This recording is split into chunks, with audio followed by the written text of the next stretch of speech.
신사역에서 도보로 5분? 그 정도 거리에 위치한 건물이 30억 정도가 추가로 내고가 돼서 거래가 된 거거든요. 거의 약 30억 정도의 손해를 보시지 않았나 그런 생각이 드는 건물입니다. 좀 급하게 매각을 했던 사례가 제일 많았던. 안녕하세요, 윗빌딩입니다. 오늘은 제가 잠원동에 나왔는데 지금 신사역 4번 출구에서 강남대로 방향으로 나와 있어요. 지금 현재 2025년이 됐지만은 작년에 또 재밌는 사례들이 있어가지고 한번 둘러보러 나왔습니다. 한번 가보시죠.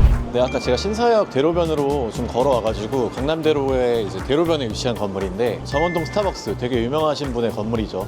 배우 송승헌 씨의 건물인데 2006년도에 이미 취득을 하셨었어요. 그 당시에 이제 매매가 114억, 평당 6,900만 원 수준으로 좀 매입을 하셨는데 이게 대지 면적이 170평대고 연면적이 한 472평 정도 되는 건물입니다. 여기가 지금 노선상업지역으로 돼 있어가지고 신축시의 용적률을 더 활용해가지고 더 높은 건물로 지을 수 있는 메리트가 있는 건물이고, 현재 송승헌 씨가 매입해서 리모델링을 해서 스타벅스를 입점시켜가지고 스타벅스가 계속 사용 중인 건물입니다. 추가로 15년도에 이제 공매로 뒷필지를 좀 낙찰을 받으셨어요. 그때 당시에 30억 200만 원 해가지고 지분 85%를 먼저 인수를 하셨었고, 2년 뒤인 2017년도에 나머지 15% 지분을 또 인수를 합니다. 6억 5천만 원에 인수를 했고, 그래서 토탈 가격이 36억 5,200만 원 정도 수준의 건물이었고, 그래서 앞필지랑 뒷필지랑 총 합해봤을 때 평당가로 따졌을 때 평당 약 6,400만 원에 매입을 했습니다. 지금 앞필지만 매입을 하셨을 때는 평당 6,900만 원이었는데 뒷필지까지 한 번에 매입을 하시면서 평당 6,400만 원이 된 거죠. 그래서 이런 투자를 또 배우 송승헌 씨가 어떻게 알았나 그게 궁금하네요. 뒷필지는 매입했던 당시에 그 건물 그대로 사용 중이고,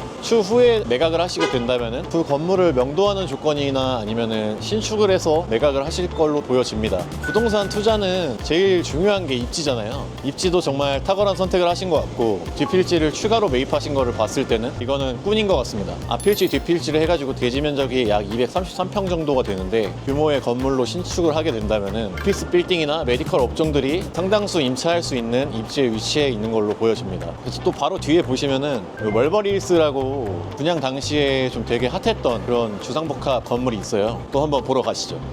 네, 제가 지금 멀버리힐스 안에 들어왔는데 19년도 당시에 오피스텔동은 되게 청약 나오자마자 완판이 됐었는데 상가동은 좀 잘 안 된 것 같습니다. 생각보다. 지금 현재 나와 있을 때 공실도 많아 보이고 메디컬로 지은 상가들은 분양이 되게 잘 됐었다고 해요. 오피스텔로서는 입지는 정말 좋은 곳에 위치해 있다고 보여집니다. 여기가 뭐 신분당선도 다니고 3호선도 다니고 하다 보니까 출퇴근하실 때 용이한 위치에 있고 주변에 상권도 다 있기 때문에 생활하기 좋은 인프라가 갖춰져 있어서 오피스텔이 분양이 빨리 된 걸로 보여집니다. 그 여기가 또 시공을 롯데건설에서 했다고 해요. 그래서 대기업에서 맡아서 했다 보니까 건물이 아주 예쁘게 지어져 있는 것 같습니다. 강남대로에서 운전을 하시다 보면은 자주 보이는 건물인데 이 안쪽에서 아트 컬렉션이나 이런 것도 자주 하다 보니까 한번 구경 오시면 좋을 것 같습니다. 바로 옆에 보이는 건물이 멀버리힐스 바로 옆에 있는 건물입니다.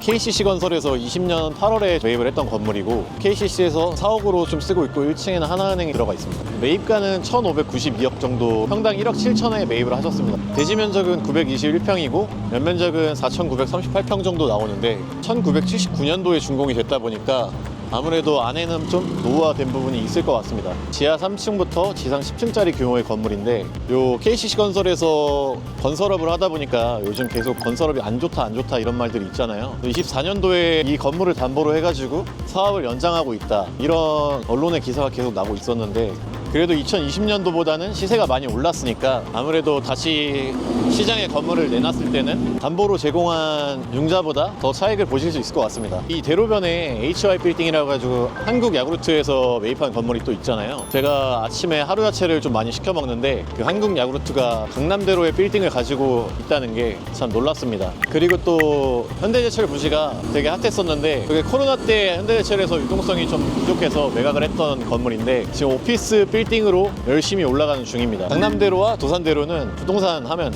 입지하면 떼놓을 수 없는 위치라는 생각이 듭니다. 바로 뒤에 보이시는 흰색 건물이 24년 11월에 좀 거래했던 사례인데 95억 5천만 원 해가지고 평당 1억 3,200만 원 수준에 거래했던 사례입니다. 24년 준공이 났던 건물이고 신축 건물입니다. 그리고 지하 2층에 지상 5층 규모의 건물이었고 연면적이 230평대에 나오는 건물입니다. 또 재밌는 게 이 옆에 세 건물이 다 신축이 됐는데 이게 다 비슷한 시기에 팔렸어요. 한 4개월 정도 차이 나게. 보시면은 이 건물이 가장 늦게 준공이 났는데 매각이 좀 빨리 됐던 이유는 처음에 나왔던 시장의 매매가가 한 125억 정도의 수준에 나왔던 걸로 알고 있는데 95억 5천 정도 되면은 약 30억 정도가 추가로 내고가 돼서 거래가 된 거거든요. 강원동에 신사역에서 도보로 뭐 한 5분? 이 정도 거리에 위치한 건물이 평당 1억 3천에 신축 건물이 거래됐다는 거는 아무래도 잘 매입한 사례지 않나 그런 생각이 들고, 그리고 실사용을 하시기 위한 분이 매입을 하신 걸로 좀 알고 있습니다. 그래서 이런 건물을 매입해서 실사용을 하실 거라면은 좀 최적의 매입을 하시지 않았나 싶고, 지금 옆에 건물 같은 경우는 개별 임대로 임대가 좀 맞춰져 있고 그 옆에 있는 건물은 또 통임대로 임대가 맞춰져 있습니다. 그래도 평당 7,700만 원 수준에 매입을 하셔가지고 신축을 해가지고 매각을 하셨는데 지금 22년도에 56억 4천만 원에 매입을 하셔가지고 이제 24년도에 95억 5천만 원에 매각을 하신 거니까 건축비랑 부대 비용을 제외해도 조금은 남는 투자였던 것 같습니다. 크게 재미는 못 보셨겠지만은 아무래도 요즘 손해 보시는 분들도 많기 때문에 그래도 분위기가 안 좋았던 시장에서 잘 매각을 하신 것 같습니다. 그리고 또 재밌는 게 여기 건축을 맡으신 분들이 다 다르실 텐데 건물이 3개 다 지하 2층까지 다 하져 있고 뭐 이 컨셉을 하려고 하신 게 요즘 강남에 주차장이 많이 없다 보니까 또 그렇게 건축을 하신 것 같은데, 이쪽 골목으로는 상권이 사실 생기기는 좀 힘들 것 같고 오피스를 유치하겠다는 생각으로 건물을 짓지 않았나 싶습니다. 신축 건물에서 저희가 좀 더 안쪽으로 들어왔는데 여기에 또 보면은 자료형 토지인데도 불구하고 완성형이라 평당 7천만 원대에 좀 거래됐던 사례가 또 있었죠. 43억 주고 매입을 하셨는데 물론 여기가 완성이 돼 있어서 수익이 나오는 건물이었을 수도 있는데 저는 자료형 토지에 더 안쪽에 있는 건물보다는 차라리 아까 그 전에 있던 신축 건물을 평당 1억 3천만 원 주고 매입을 하셨던 사례가 좀 더 올바른 투자지 않았을까라는 생각이 좀 있습니다. 여기 장원동이 이제 경부고속도로랑 강남대로를 끼고 있는데 지하철역은 신사역을 좀 끼고 있고, 이제 경부고속도로를 넘으면은 완전 주거 지역이죠. 아파트 배우세대 밀집 지역이고 아직까지는 잠원동이 개발이 덜 돼 있기 때문에 다세대 주택이나 다가구 주택이 되게 많이 있어요. 그렇다 보니까 입지적으로는 정말 훌륭한 위치에 있다라고 생각이 드는데 아무래도 같은 지하철역을 사용하는 신사동 가로수길 쪽 라인보다는 금액이 상대적으로 저렴하기 때문에 이쪽을 투자하시는 분들이 계시지 않은가 싶기도 하고, 간장게장이랑 아구찜 골목으로도 되게 유명했었는데 이 건물주분들을 만나면 항상 말씀하시는 게 잠원동 뽕밭이었다고 맨날 그런 말씀을 하시거든요. 그래서 저는 사실 뽕밭이었던 시설을 보진 못했으니까 저보다 더 훨씬 이전 세대의 분들이 그런 이야기를 많이 하십니다. 그리고 또 여기에 호텔이랑 클럽이 있다 보니까 저녁에 좀 유흥상권으로 많이 발달이 돼 있어요. 이게 한 3년 전 코로나 이전 때보다는 상권이 좀 많이 죽었지만은 저녁이나 주말에는 상권이 활발합니다. 그리고 또 앞에 재밌는 사례가 있으니까 한번 저것도 보시죠.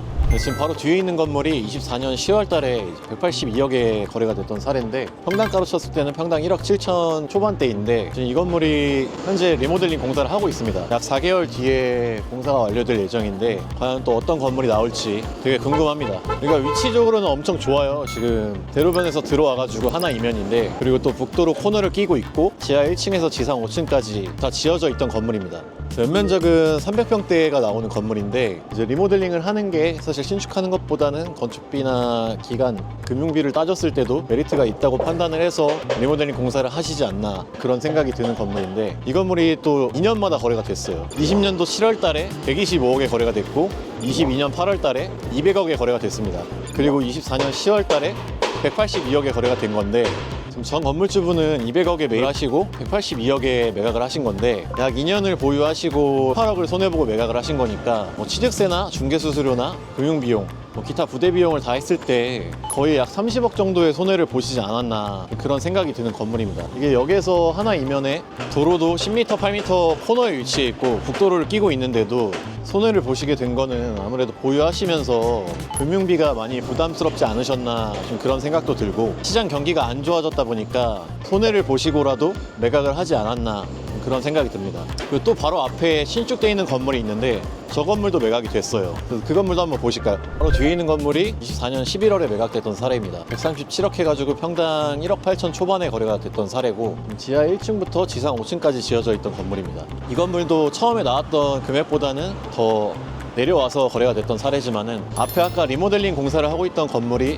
평당 1억 7천, 이 건물이 신축 건물인데 평당 1억 8천. 거래 금액을 감안했을 때는 뭐 비싸게 매입했다는 생각이 들진 않는 건물입니다. 여기서 도보로 30초에서 1분 정도 걸리는 거리에 위치해 있고 3종 일반 주거 지역이고 20년도 10월 달에 매입을 하셨는데 그때 당시에 94억 5천만 원 해가지고 평당 1억 2천만 원대 매입을 했었어요. 그래서 이게 대지 면적이 75평 정도 되고 연면적이 147평 정도가 되는데 건축비랑 부대 비용 다 더했을 때도 약간의 차익은 남았을 거로 좀 보여집니다. 이게 20년도, 22년도는 빌딩 시장이 엄청 좋았었어요. 23년도, 24년도가 되면서 시장이 좀 안 좋아지기 시작했고 금리도 많이 올랐다 보니까 임대가 안 맞춰져 있는 건물들은 사실 거래가 많이 안 됐었고 수익이 나오는 건물들 위주로 좀 많이 거래가 됐었는데 공실 상태를 유지하기 힘든 건물주분들이 좀 급하게 매각을 했던 사례가 제일 많았던 해였던 것 같습니다. 투자하실 때 신축이나 리모델링 쪽으로 검토를 하시는 분들은 이 건축비도 다 고려를 하셔가지고 건물 매입을 하시는 것을 좀 권장을 드립니다.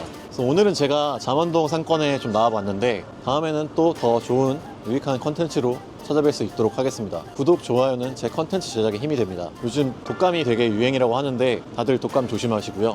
감사합니다.